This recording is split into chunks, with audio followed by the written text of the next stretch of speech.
What's up, YouTube? I'm back this time with not a movie review, but something else completely different. So as you guys know, I've been doing a little bit of recapping and reviewing for all of the Netflix original series that have been coming out. Well, not all of them, just the ones that I particularly like, which up until last year only encompassed the Netflix TV series. However, over this summer, you also had Stranger Things came out, which I also recapped. However, this time around, you've got the next installment in what I like to call the Netflix cinematic universe, because while it does take place in the Marvel cinematic universe, Jeff Loeb, the head of the whole TV division, has expressly stated that they are very different from the films. So here we go. This is my recap and review for the next season. It is the first season of Luke Cage.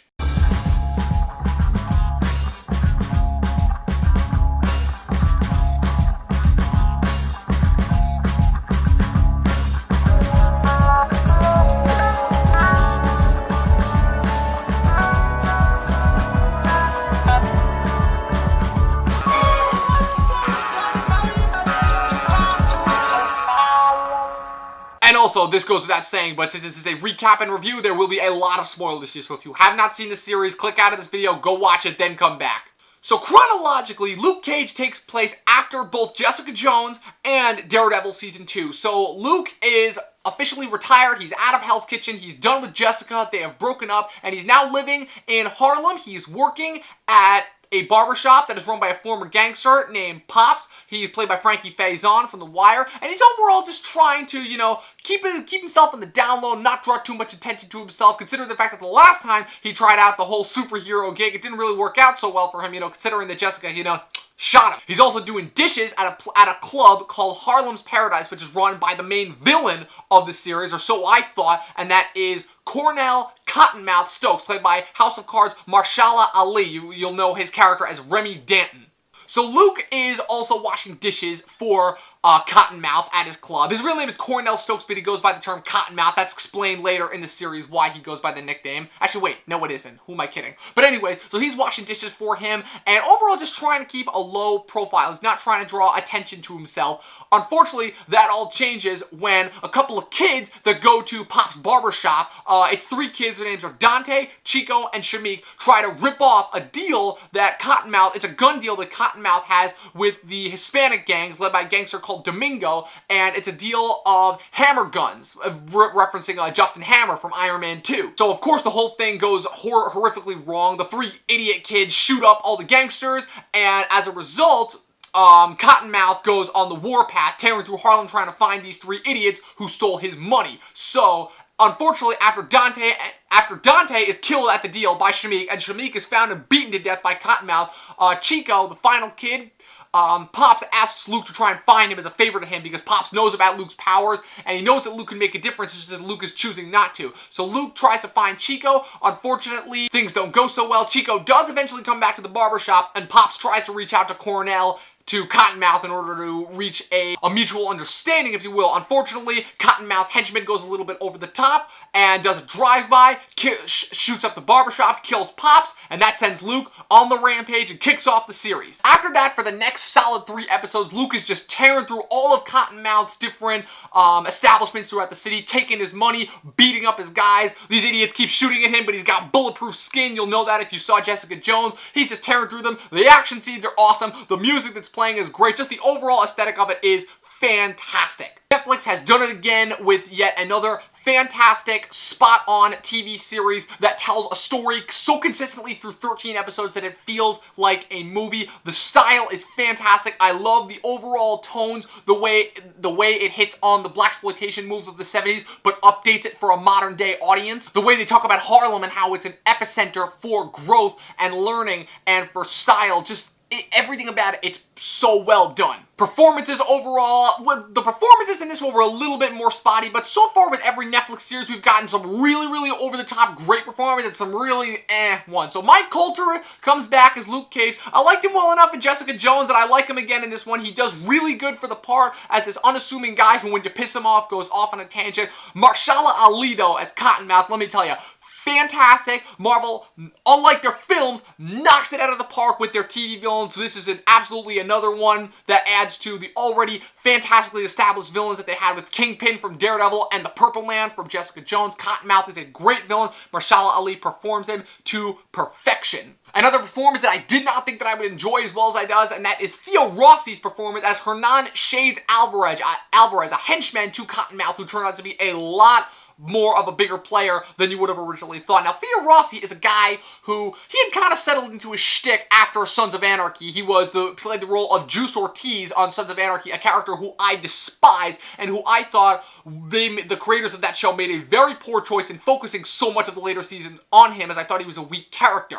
Nothing against Rossi's performance, but overall, Rossi hadn't really shown me that he could give a really deep level performance, but that absolutely changes in this show, because let me tell you, this character is fantastic. He is the out-of-nowhere silent hero, essentially, because he does such a good job, and I really enjoy his character. It's probably the first time that I've ever actually liked him on screen. Another character that I really like was the reappearance of Frank Whaley, the actor. You may recognize him as Brett from Pulp Fiction, and the main guy, I forgot his main character's name, from Swimming with Sharks, who played the corrupt NYPD detective Lieutenant Raphael Scarfi, I think is how you pronounce his name. He gave a really great performance, and it sucked that his character died after only 6 episodes, especially once you found out that he was corrupt, and the speech that he gives about how metahumans are essentially making the police irrelevant. It was a really nice touch to see of the viewpoint of a non-metahuman, and as someone who's actually like in favor of these metahumans coming in and taking over. Just a really deep level performance. He's such an underrated character actor, and I'm really glad that he came in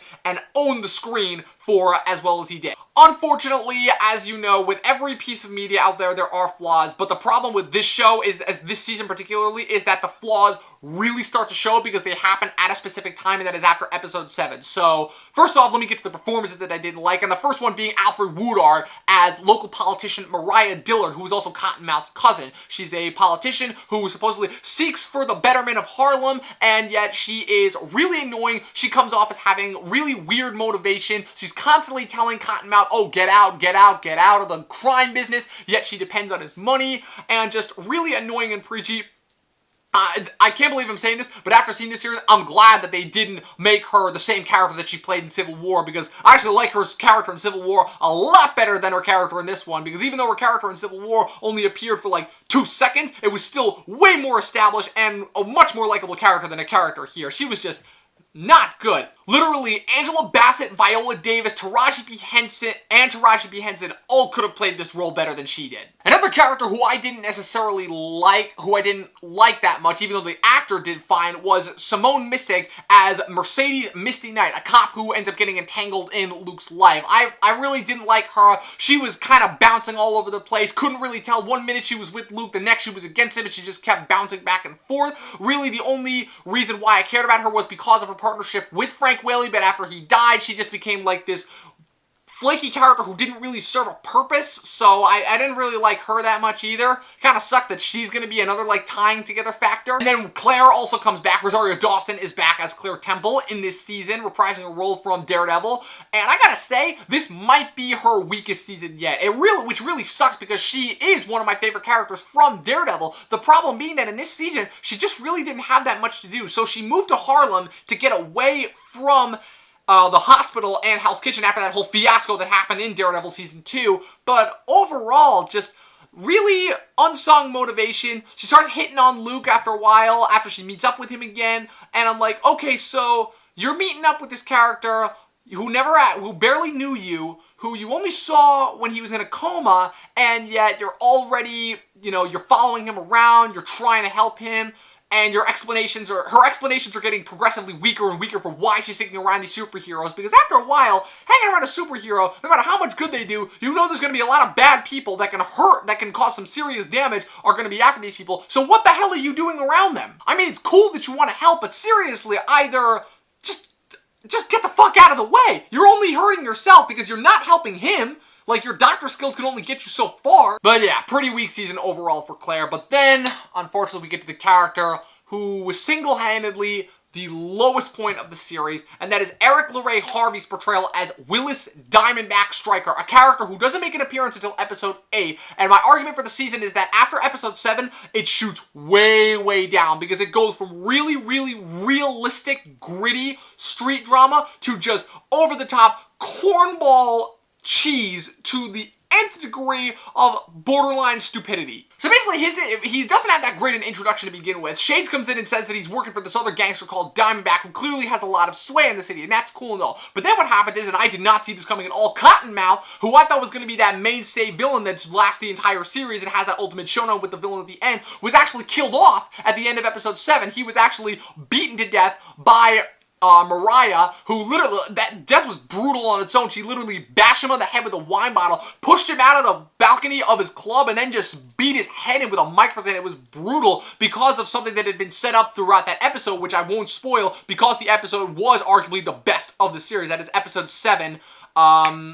Manifest was what it was called. Shades help her clean up that mess. That really isn't that motivation isn't really established. But then Luke is just walking with Claire in the park, and all of a sudden this guy shoots him with a bullet that could somehow pierce his skin, and he starts like attacking him randomly out of nowhere. He's preaching the Bible, and he's like, "I am your brother." And Luke recognizes him because this is established, is that Luke knows that Diamondback is the guy that framed him and got him sent to prison in the first place, which is where he got his powers. That's all established in episode 4. But then Diamondback comes in and he's just taking over all the random gang squads, and he's killing everyone, and he's so violent and unpredictable and just wacky over the top. See, while Cottonmouth was a guy who was really somebody who deserved to be feared because of the way that he presented himself. He was cool, he was suave, he was a gangster, he was really somebody to be feared because he would beat people to death. Diamondback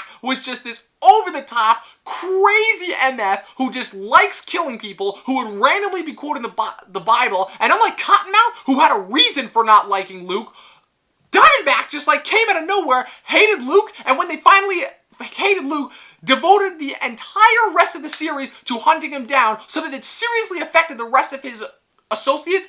And once his motivation was revealed, it just, oh man. So the reason why Diamondback hates Luke Cage, and let me know in the comments how ridiculous you think this is, just so that I'm not the only one, is because Diamondback is Luke Cage's half-brother, because Luke Cage's dad had an affair with his secretary, and Diamondback was born first.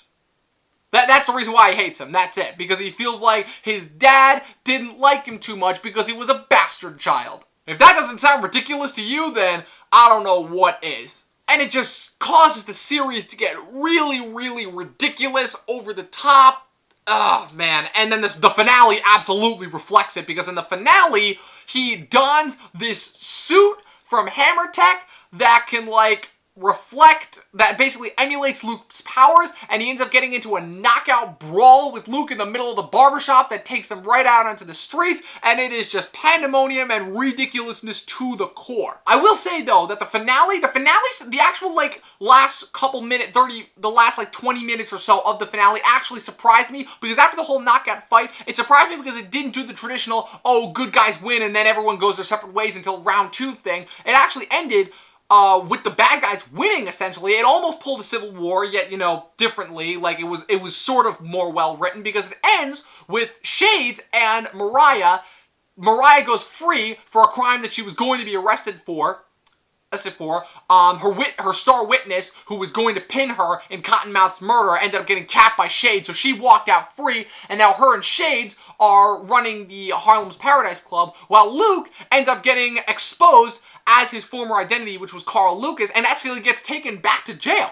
So it surprised me, and it ultimately salvaged it for me, because like I said, those first 7 episodes are so strong. In terms of references to the previous Marvel Cinematic Universe series, there are plenty of references. They reference both the first season of Daredevil, the first season of Jessica Jones, and the second season of Daredevil. You even got the black lawyer that was in the couple episodes of Daredevil Season 2 come back.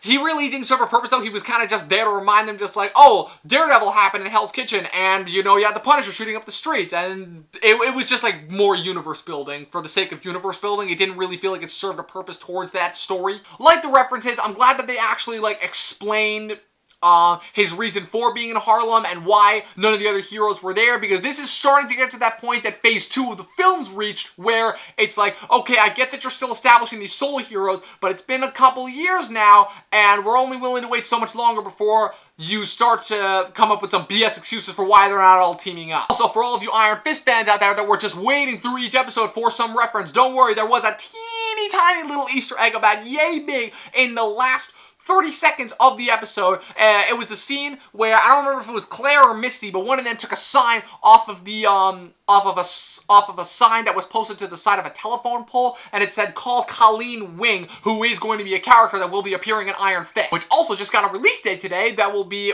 Iron Fist will be on Netflix on March 17th, so mark your calendar, people. But overall, Luke Cage was a really, really well-established series that stood on its own. It changed up the tone a little bit from the overall darker tones that Daredevil and Jessica Jones had done, and I really, really appreciate it for what it was. I can't wait to see Luke back teaming up with the other heroes for the Defenders, and then hopefully he'll be teaming up with Iron Fist, and they'll do the Heroes for Hire later on down the road. I really hope they do that, because those two have some great chemistry in the comics. Netflix, in my opinion, knocks it out of the park once again. Bogged down a little bit for the last couple of episodes with some really weird characters and some inconsistent plot lines, but overall, a very enjoying time. You will certainly get your money's worth if you pay the $8.99 a month for Netflix and watch this series. I binged all 13 episodes in 3 days, and I loved every minute of it. So that's it. That's my recap and review. Comment below. Let me know. Subscribe. Twitter. Website. The usual. See you later, people.